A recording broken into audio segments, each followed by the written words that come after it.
ప్రజాపాలన ప్రగతి ప్రణాళిక కార్యక్రమం కోసము ఈరోజు అంటే 99 రోజుల ప్రణాళికని ఉద్దేశించి ప్రభుత్వము చేసిన అనేక సంక్షేమ పథకాలు అభివృద్ధి పథకాలపై మనం ఈరోజు గ్రామ సభను ఏర్పాటు చేసుకోవడం జరిగింది.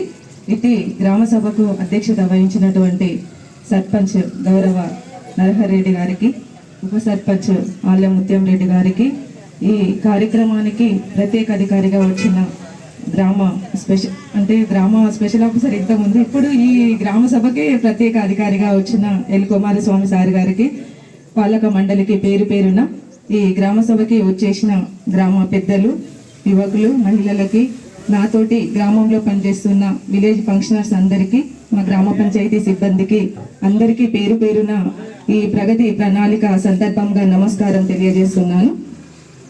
ముందుగా మనము రాష్ట్ర జాతి గీతం ఆలాపన చేసుకోవడం జరిగింది. రెండవది సర్పంచ్ గారి ప్రథమ ఉపన్యాసాన్ని ముగించుకోవడం జరిగింది. మూడవది సీఎం గారు మనకి ఒక 2 పేజీల సందేశాన్ని ఇవ్వడం జరిగింది. అట్టి సందేశాన్ని గ్రామ సభలో ఇప్పుడు చదివి వినిపించడం జరుగుతుంది. ప్రజాప్రభుత్వం బాధ్యతలు స్వీకరించి 2 సంవత్సరాల 3 నెలలు పూర్తయింది. ఆర్థిక సవాళ్లను అధిగమిస్తూ సంక్షేమం అభివృద్ధి విషయంలో రాజీ పడకుండా పనిచేస్తుంది. మేం పాలకులం కాదు, సేవకులం అన్న భావనతో ప్రజల ఆకాంక్షలు, అవసరాలే కేంద్ర బిందువుగా నిత్యం శ్రమిస్తున్నాం. ప్రతి నిర్ణయంలో ప్రజల మేలు, సామాజిక బాధ్యత, రాష్ట్ర భవిష్యత్ దృష్టిలో పెట్టుకుంటూ ఉప ఎన్నికల, పంచాయతీ ఎన్నికల, మున్సిపల్ ఎన్నికల్లో వరుస విజయాలతో ప్రజాపాలనకు మీ ఆమోదం, మద్దతు ప్రకటించారు. మీరు ఇచ్చిన ఈ ఫలితాలు మా బాధ్యతను మరింత పెంచాయి. ప్రభుత్వ పథకాలు అంటే కాగితాలపై కాదు, ప్రజల జీవితాల్లో స్పష్టమైన మార్పును తేవాలన్నదే మా సంకల్పం. ఆ ఉద్దేశంతోనే ప్రజాపాలన ప్రగతి పాలన పేరుతో కార్యక్రమాన్ని ప్రారంభించాం.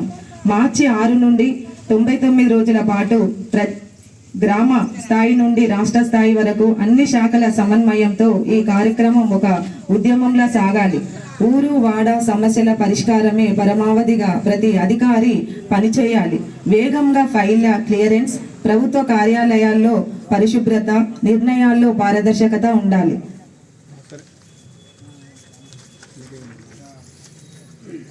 మహాలక్ష్మి ఉచిత బస్ సౌకర్యం, 500కే గ్యాస్ సిలిండర్, 200 యూనిట్ల వరకు ఉచిత విద్యుత్, ఆరోగ్యశ్రీ, రేషన్ కార్డులు, సన్నబియ్యం, ఇందిరమ్మ ఇండ్లు, మహిళా సాధికారిత వంటి పథకాలు అర్హులకు చేరేలా ఈ కార్యక్రమం జరగాలి.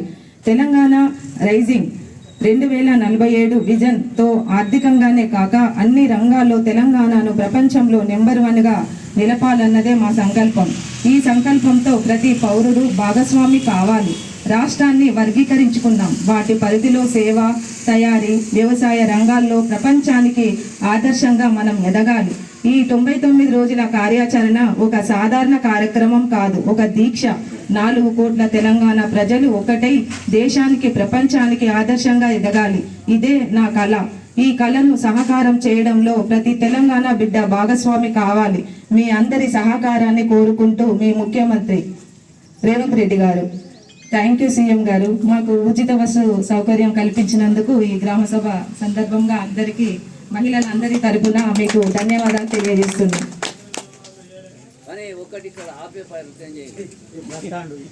Request staff